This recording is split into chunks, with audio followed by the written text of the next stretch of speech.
This is Michael Spedden, and welcome to Fowl Players Radio, your one-stop shop for all of your pop culture needs.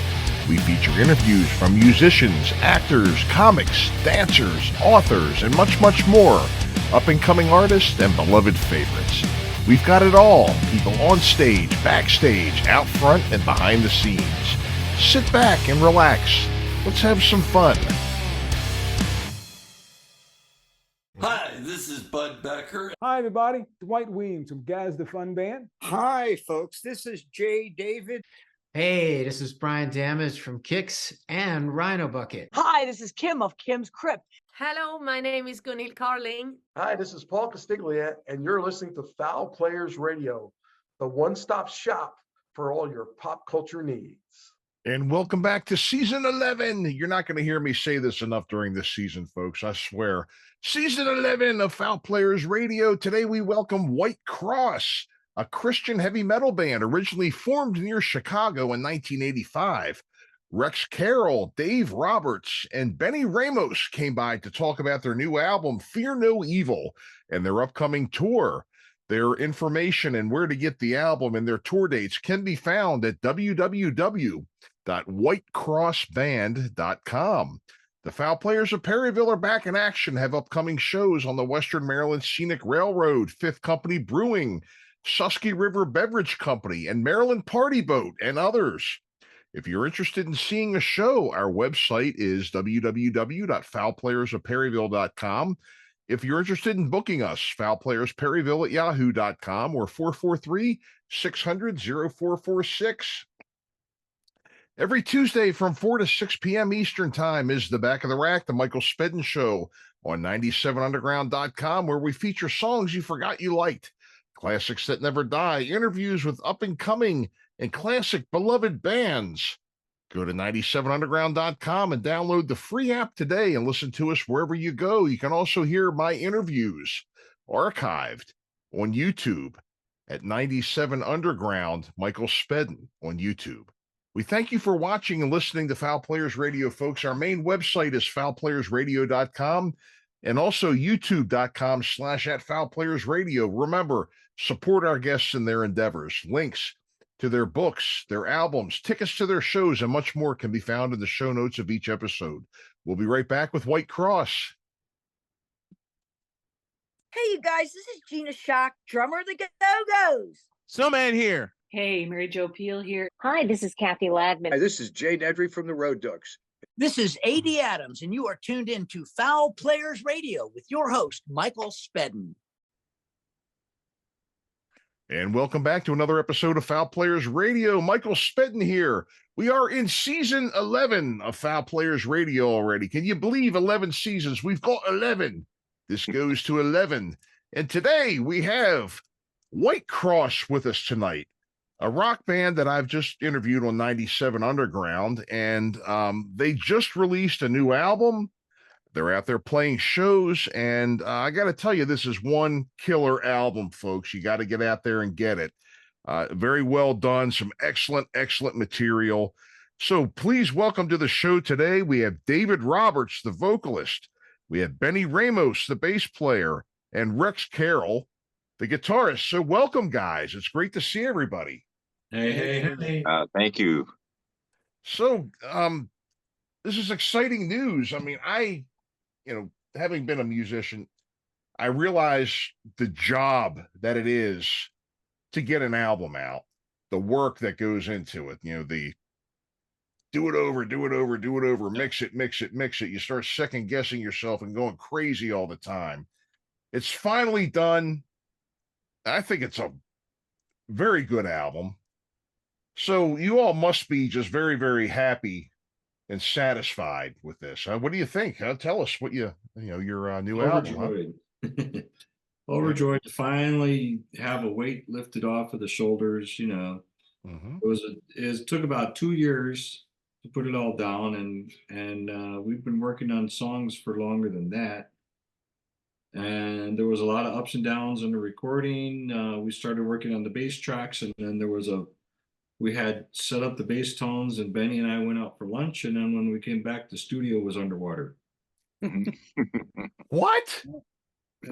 Yes. No, that set us back for a while. And then we had a theological discussion. Benny, is God punishing me?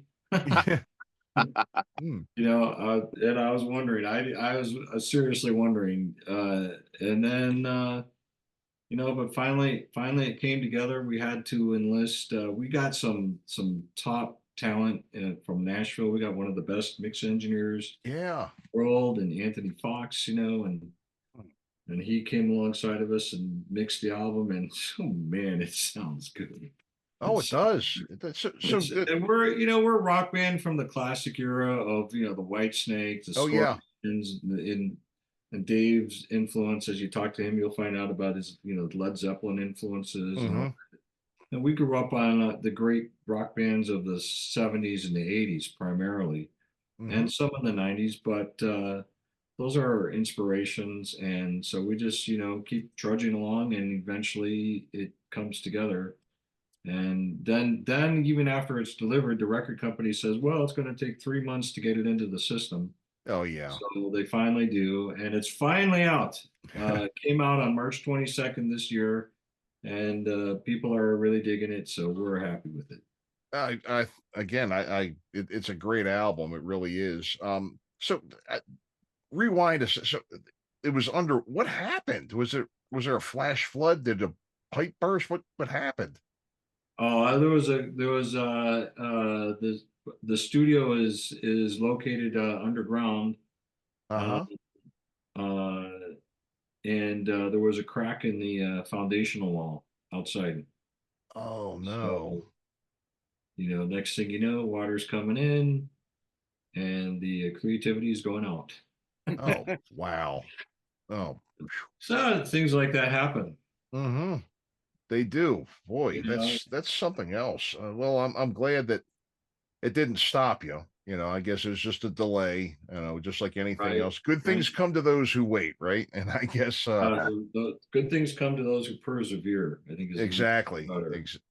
That's a better I like that better. Now, and it goes to 11. Yes. Louder. It's one louder, you see. Right. So David, you I believe it said you joined in 2020. And I guess this would be your first recording with the band? No, not my first recording. My first recording with Whitecross. When it's kind of strange, but anyway, I've been singing rock and roll my whole life. Yeah. And when I got contacted by Whitecross, you know, honestly, I'd never even heard of them. And but so I Googled them and checked out their music, and I was like, whoa.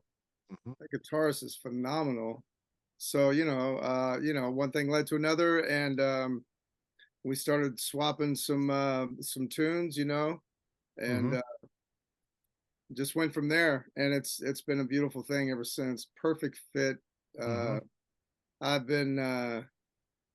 feel very fortunate to have found, you know, I've been in so many bands, and there's always issues, you know. Oh, there always is. With this band, it's like it just seems like a perfect fit. I don't know how to explain it. It seems almost magical, and that's all I can say about that. And that's all I got to say about that. That's all you got to say about that, huh? Well, it's great to really find somebody who fits in well with what you're doing and everything. I mean, it's natural, you know, to have debates and sometimes, you know, not quite, you know, a meeting of the we're minds. cut from the same cloth in so many different ways. And that's what makes it work, you know. Our musical tastes are the same, our spiritual tastes are the same, and our personalities blend really well. I mean, it's just like all of it just works really well. I mean, and it's just getting better and better. The more shows we do, I mean, it's just getting better and better. It's going to be scary good once we you know, I don't know, it's scary good now. Yeah, right. You know, David is a very easy voice to write for. When you're writing new songs, I mean, there are guitar keys. Guys who play guitar, we all use the same guitar chords, right? So you play on an open A chord, and so then there's a range where the melody notes and the vocal go, and if you want to write those high notes, those high tenor notes, you know, up there in that range where only like a Sammy Hagar can go or a David Coverdale, you know, and then lo and behold, along comes a David Roberts, and boom, it's right there. And you know, the formulas are all the same. You start out with the low notes, and then when you lower the boom, you pound in with the high notes, and he's right there, and he's got it, and it's great. So it's very easy to write for that very soulful kind of style of singing. So it's, you know, so if there's a good guitar riff happening, then it's really easy to get a great vocal melody going on top of that, and that's part of sort of what we've discovered along the way with this, and that comes out a lot on the songs on the record. It comes out quite a bit. Yeah, I would say I was kind of describing to myself, and I was saying, you know, your voice is very arena rock, which I think is, we like you know, that. Yeah, that's Thank you, sir. yeah, very arena rock. You know, like I said, all those, you know, all the great, you know, soulful sounding, strong, you know, just tremendous. And you really did a lot of great things on this record. Really sure did a lot of great things on this record. You know, Benny, you know, too. I mean, you got a great rhythm section. Thank you. Benny, a good bass player. What kind of gear do you use, Benny? I'm a bass player myself. Well, I just recently got a Fender Jazz Deluxe. Oh, special. okay. It's for the bass. Duff McKagan bass. Yeah, it's a Duff. Oh, sure. Yeah, and it's wonderful. It's one of the better ones. Actually, one of the best ones I got Music Man Stingray and different ones, but this one just like really fits the band really, really well. They love Ampeg, love their yes, sir, their cabs, and love their gear. They're just is really good, really good stuff. So, you know, and it's got, you know, the classic sound. So of course, I've been an Ampeg man all my life. They got the power. Plays keys too. Yep, he's a phenomenal musician. Benny is. It's not for the weak of heart either. They get those 8x10 speaker cabinets, right? Oh, those amplifier heads. Oh, it's 300 watts. Yeah, and it weighs like 300 pounds too. Yes, yeah, that was the thing. That was the I think that was Ampeg's pledge to public safety, because at the end of the night, if you're playing in a club, when you lug that gear in and out of a club, there's no way you can be intoxicated after that work. You know, that was their way of making sure the roads were safe for everybody, as well as putting out great bass tones, I'm convinced. Amen. Because, you know, I had it on, you know, SVT head, the tube, you know. Oh yeah. You know, I think I would be 6'9" if I hadn't had to carry that as much. Yeah. I think, you know, my all the bones of my spine were slowly fusing together. Yeah. The discs were just popping out after carrying that thing around. But yeah, quality stuff there, definitely quality stuff. I played Gibson and Fenders myself, so yeah, but always been an Ampeg man. Always been an Ampeg man. And it looks like Rex, you know, I mean, is that I think that's what you have on your lap. There is an extra body part there, so I haven't seen you put that It's thing looking down like a yet. appendage, the old Charvel guitar there. Yeah. Oh, Charvel, and that's a good name in guitars. You know, I know that they're nice. Of course, yeah. Yeah. Well, once again, that was another thing. I got that, and I got the Gibson Flying V, which I haven't seen for a couple days since we got home from the last tour. I haven't even looked at any of the gear. I assume it's okay. I hope it's all in one piece, but you never know. Right. You need to get a hard case for it, man. Yeah, well, hard head, hard case. I don't know. One of these days. I tell you, it's like a decent case nowadays is as much as a guitar. Oh, yeah, totally. Yep. So you were originally from Chicago, that area, formed in the 80s, and you came up during the, you know, the heavy metal era. I'm guessing. Totally. You The right 80s around metal. The 80s metal. 80s metal era. Let's be honest. Today they refer to it as dad rock. That's the truth. Classic. That's the truth. And so you came up during that time, and I can just tell that you're definitely men of your times, when it comes to your writing and the style that you play in. Well, you think about the electric guitar, and it's like, come on, it's like, I mean, there was a ton of great music in the 1970s when I was a kid, and I listened to all of it. Used to love guys like Santana. Oh a lot of blues guitar players, Johnny Winter.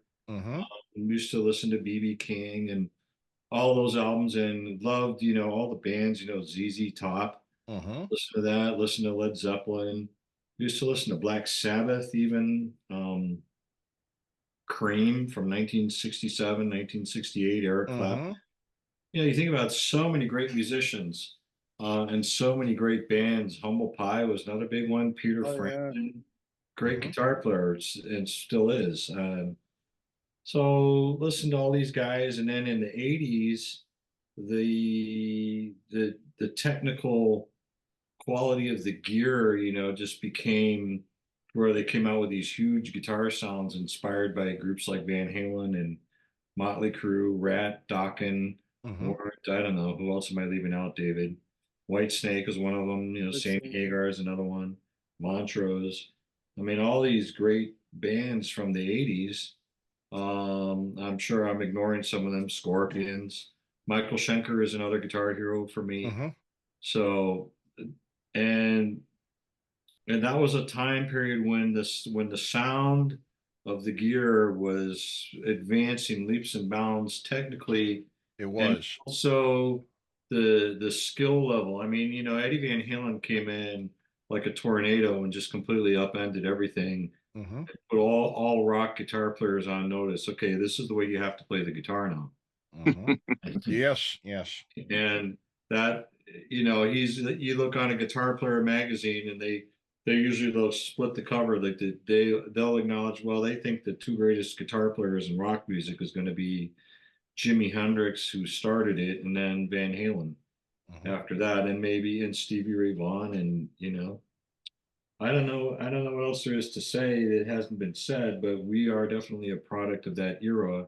And we try to listen to new music. We like to keep up with what the newer bands are doing. We have a style that we like, and it works for us, and that's what we do. And there's a lot of people who like what we do. And my record company was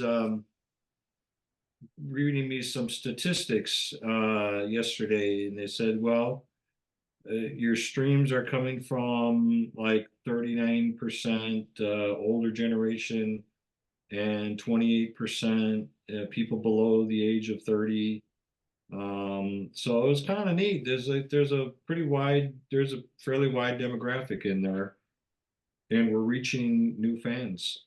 So we're reaching a younger generation that is having a chance to rediscover a lot of the great music. That's my only objection to when like the grunge music and the alternative music came out in the mid 90s and into the 2000s, is that it just kind of pushed, there was a lot of great music that was out there, and it got kind of pushed aside, so people didn't get a chance to discover it. But now we live in an era where it doesn't matter what kind of music you like, it's all good. The only difference in music is, well, there's good music and there's bad music, but there's great music from every different genre, hip hop, EDM. Benny comes from like urban gospel and Motown, and David has his soul influences and his Led Zeppelin. He's a Robert Plant fan, and and I like everything. I like some, there used to be, you can't be in a rock band and admit that you like anything that's like country music. Yeah. Remember that, David? Yeah. Like, oh, country sucks. So that was the only acceptable thing. Well, it's 40 below, isn't it?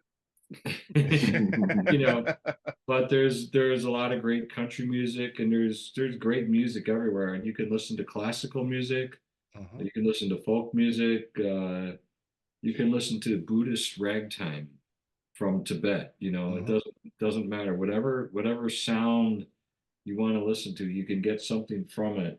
Sometimes I turn on the Mexican radio station just because I like hearing things in Spanish, because it's a different cadence to the language. So I don't understand any of it because I'm an English speaker, but I like to hear some of the Latino radio. It's nice. Well, can I say something? So I like everything. I like all of it. Yes, he, sir. he likes Spanish so much that one of our songs, Saints of Hollywood, they had me do the chorus in Spanish. Like, oh, okay. Spanish, get Benny to sing it. But now Saints of Hollywood actually has Spanish in it. So, and I know these guys toured South America, Central America. So, I mean, that's really cool. Anyway, I didn't mean to interrupt. I just had to. No, One that's of our great. songs We've had great tours in Latin America, South America, Central America. We've been to Guatemala, Brazil, Honduras, Mexico. Mexico, yeah.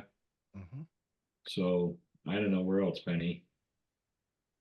Yeah, some other ones. I think you've been like Whitecross has been to Costa Rica. I mean, there's all like different various parts of Central and South America. Yeah. Right. So, and we love to go back too. So it's great. That's great that you have that appeal that you're it's not just just here that people all over the place like you. Now, do they like different songs? I mean, are different songs popular among the different countries? I mean, are there different things that they may like in Latin America that of yours that may not be as popular here, or vice versa?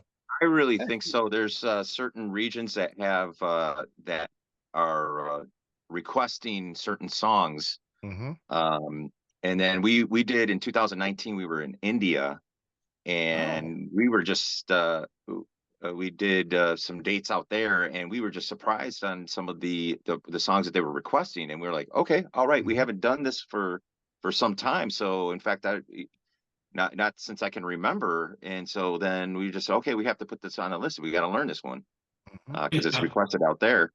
So different regions, do have their favorites.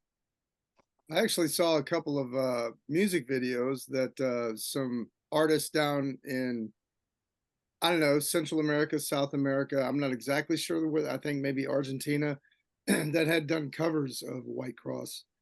Well, hey, yeah, we see bands on a regular basis. A lot of the South American groups, they like to do cover tunes. And Whitecross music bands that get covered, and they're posting their videos online, and God bless them. It's like a lot of times they're not very good, but we love that. I mean, how awesome is that?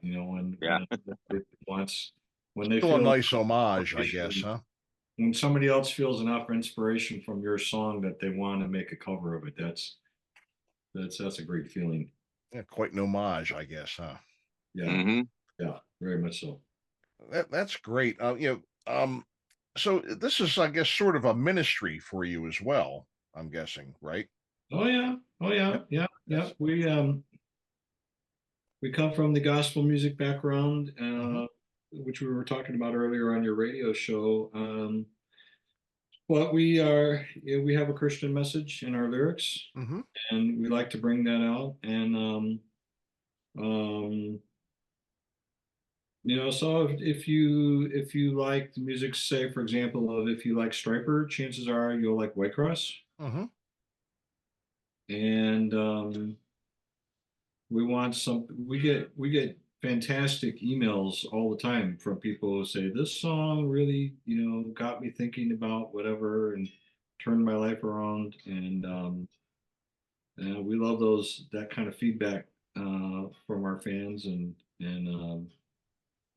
so we've got double words, and it's like, okay, so you have a little statue sitting on the shelf at home. It's nice to have the award, but I'd rather have that. We like to get out and play music for the people, and when people are interacting with your music and when they're getting like a spiritual message that helps somebody somewhere, that's infinitely more valuable. So I think it's we appreciate that for sure. Yeah, I think it's a good thing, and I really think something that you're doing that I would think is very effective is that while you're doing this, you're meeting people where they are. Yeah. And I think one of the things that has really given Christianity a bad rap maybe over the years was that instead of meeting people where they are, trying to drag people where you want them to be. Does that make sense to you? I see little posts on Facebook all the time. Yeah. Where people they depict the Christian church as being this oppressive institution that's out to get you. Certainly. And that's not where we're at all. I mean, I think you should ask David, you should, just tell from your experience coming into Whitecross. Well, I mean, I don't know exactly what you mean, but all I know is that I believe in love and peace, and that's the message of Jesus. And so that's what I follow. I follow the love, I follow the peace, and I try and share that with people. Anybody that's and I'm always for the underdog, I don't believe in violence. I just believe in peace and love. That's it. It's pretty simple. Right. So we're not out to beat anybody over the head or just to hammer away at people, but on the other hand, that's an important part of what we think that we want to do. It gives us another level of commitment to what we do as a band. Sure. There's a much deeper satisfaction in everything that we do. Right. And I mean, and I do, when you were getting back to, people that were saying the things, that, the church is out to get you, that these, it's not a good place. I mean, there have been, as you know, as well as I do, and especially, I went to Catholic school and there were things that, went on there, Sure. And it's the thing is that, people get the idea that I think they look at the church and they look at, people of faith as, maybe corrupt, or that they're being taken for a ride, or that the whole thing is really evil at its core. Yeah. But I think, when you get guys like you that are out there, playing positive music, putting on a good, clean show, good, clean entertainment, meeting people where they are, I think, you're really good, I guess, ambassadors or, diplomats, for the church, for faith. And so keep doing what you're doing. I personally, I like to think that all music is spiritual. Yeah. There is every song that you listen to, you can listen to a Motley Crue song and there's a spiritual message in there because, when you become a student of different belief systems, hedonism is a very active system that is practiced by a lot of people in America, which is basically says that, well, eat, drink, be merry, live it up, party, because the show ends tomorrow and then you're 6 feet under the ground. And that is one way that people look at the world. And then you've got other groups like Metallica. I don't want to put words in anybody's mouth, but I get a very nihilistic viewpoint of the universe from them. Well, the universe is a cold, unfeeling, unforgiving, uncaring thing, and there's really no point in your life other than that you're just a combination of atoms, and eventually you'll decompose, and but you have to be brave and face the truth that life has no meaning, and there's no meaning outside of existence. And that's a system, that's a belief system that people adhere to, and then there's a lot of bands. We see this a lot from South America. There's a lot of bands that are just angry at the church. Sure. Yeah, people, so they take out their anger, they're mad at God, they're mad at the world, whatever, wherever you come from. But like Dave said, we just want to share peace and we think that God is great and he's cool and it's a good thing, and you have a reason for existence in this world, and there's a higher purpose for everything. And that's a point of view that we put across in our lyrics. So right. I can remember, in the 80s when Striper came out. And at the time I was going to I was going to a church and I started going there through the youth group. I was in the youth group. Some friends brought me over and I joined the youth group and started attending Sunday school there and everything. And I found a Striper album in the record store and I was like, oh, this is neat. And then, I saw on the back cover, these long-haired guys, and they had, I believe, Bible verses quoted. And then you remember when they came out too, that was the height of the satanic panic. When everybody thought, and there had been there were people that thought, all rock and roll is bad. It's all devil music. It's all well, there's a lot of people out promoting there's a lot of people trying to sell books. Yes, exactly. Right.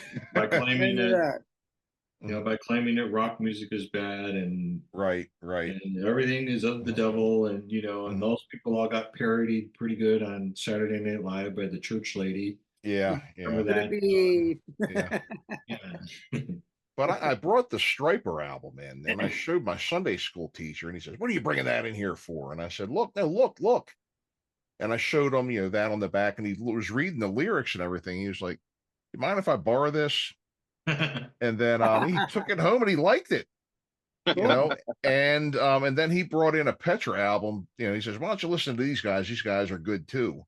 So, it was a good thing, but that was such a time back in those days when it came to that. There was always a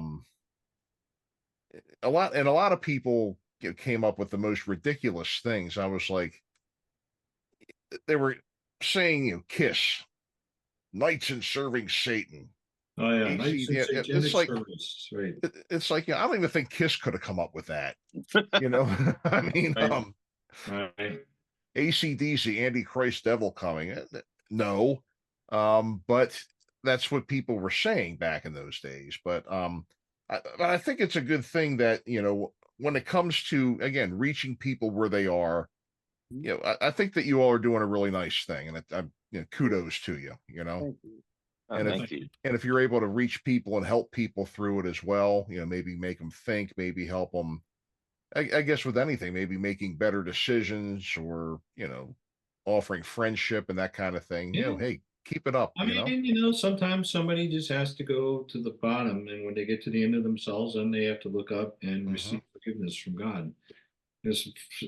It's a timeless concept, and I don't know why people find it such an awkward topic to talk about. But it's pretty simple, really, and eventually everybody's going to have to face that man in the mirror, and that's what that song talks about: crumbling castles made of sand, built upon the lies of the man in the mirror. And that's me, and I have to confront that every day and ask God to help me make it through the day. And it's like, so I lean on God, and as He's revealed in Scripture, but I respect people where they're at. Don't want to pound anybody over the head with that, right. But by the same token, I have a right to express that opinion. And there's for everybody who complains about the church is bad, they did this and that to me, but I see as many people who are just angry at God for like no other reason other than because you're running away from God and you're trying to work things out on your own, and you're at some point inside of yourself that it's not working. So eventually we hope that people will just, we just like to see everybody get to place in life where they can just understand God for who He is, and that life is better that way. Sure. Yeah. Sure. I was looking on your website too, and you're out, you're going to be out supporting this most excellent new album of yours. Yeah. And again, congratulations on such a good job. So, and it looks like that you're going to be, you had your album release event. It was a Freedom Church, and it looks like you've got a lot of festivals lined up that you're going to be hitting, to get out and promote the album. Tell us about, what you plan on doing as far as touring and everything, and maybe places where we can catch you. Well, we do a lot of short tours, and we do a lot of weekend dates, and we have been finally got to go back to Germany last fall. It had been years since we were there, and as Benny was saying earlier, we have gone to South America, Central America, Western Europe, and finally we got to go to India, and that was amazing. That was wow, it was beautiful. I bet it was. I bet it. I'd love to get. I'd love to world travel. I think that every high school senior should be required to travel internationally. Then there'd be a whole lot less complaining about how bad things are in America. Yeah. People would find out, oh, it's actually pretty compared to the rest of the world. It's not so bad. Maybe instead of just tearing down our country, maybe we should try to build it up. Yeah, exactly. I don't know. I don't know. I start sounding like your dad talking or something. Well, I'm just guessing from your. I'll let Dave talk about the music or something. Get off my lawn. Yeah, I'm walking over here. I mean, I'm guessing just from your references and my references, we're probably in the same ballpark age-wise, and so yeah, but we're not quite at get off my lawn yet. But when I was your age, we didn't have these podcasts and community radio and all this. We didn't have any of that. I walked 25 miles in the snow uphill to school both ways. And I liked it. I just guitar wasn't invented yet. Yep. All guitars must be electric by 2035. Yes, exactly. Yes. Exactly. Yep. Well, why not? I can't see any reason to counter that. Yep. So, so I said, so you've got some shows coming up. You've booked some, and you can find all the touring information on your website here, whitecrossband.com. Whitecrossband.com. Yes, whitecrossband.com. And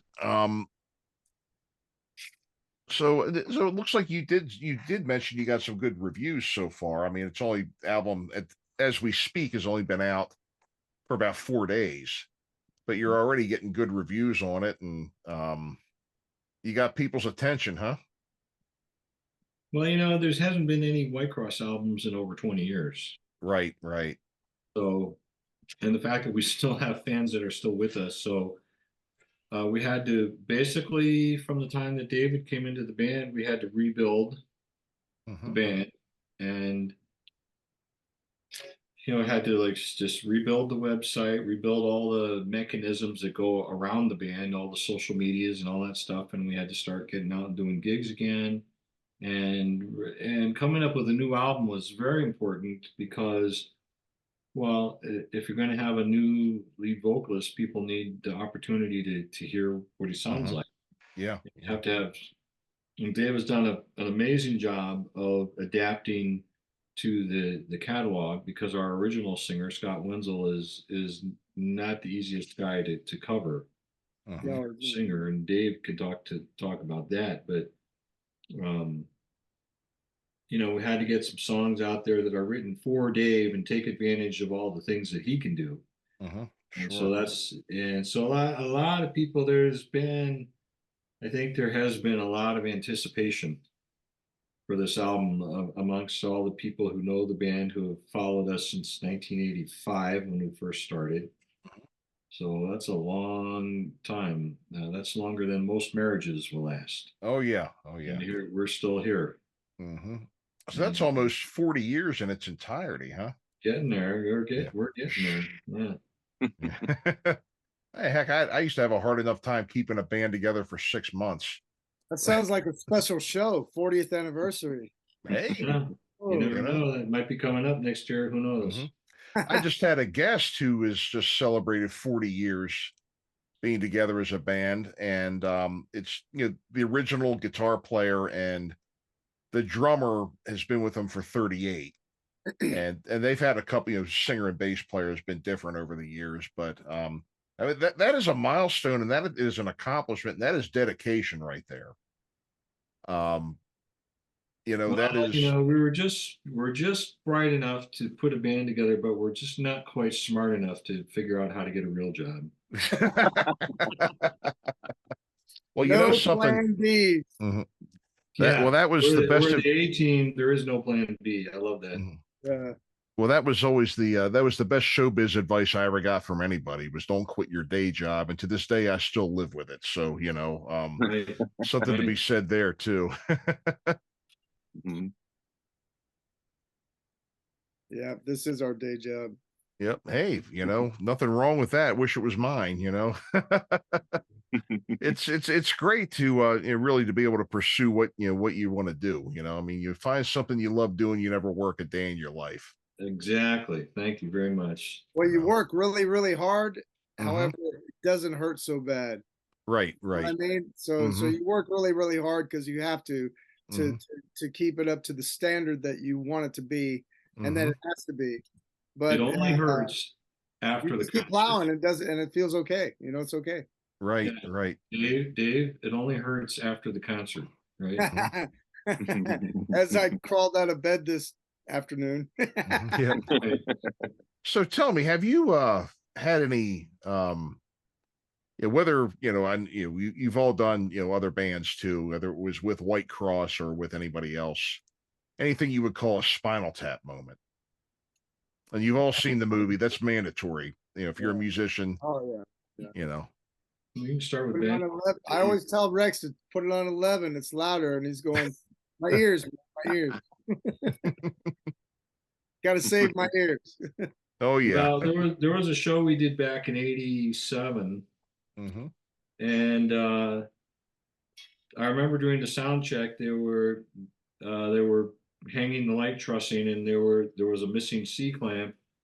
I said, "Oh, we'll get that fixed before the show. Let's duct tape it for now." So they duct taped a par can, and we're doing our show, and we're about 2 or 3 songs from the end of the gig. And I'm looking at the crowd. It was a beautiful crowd, it was like 1,200 people. And great show. Everything was just hitting on all cylinders, having a great time. And I'm looking out at the crowd, and all of a sudden there's this huge gasp, this astonishment look on the crowd. I'm like, what? I'm working over here. Hey, what's going I turn around to my left, and there's a light truss that's like this far from my nose. Oh, geez. Because the duct tape eventually melts through. Yes. And then the truss came down, so it was partially clamped. So it came down halfway, and it stopped this far from my face. So the career would have been cut short by many years. That's almost sounds like the plot of a murder mystery movie. Right? We put it up with duct tape because we knew it would melt in this amount of time, and then we got out of town before it finally fell on the guy. Right. There you go. So that's Good stat for your next movie. Yeah. I don't know. Well, I do run a murder mystery company too, so maybe that's. Hey, there you go. Just got some new material.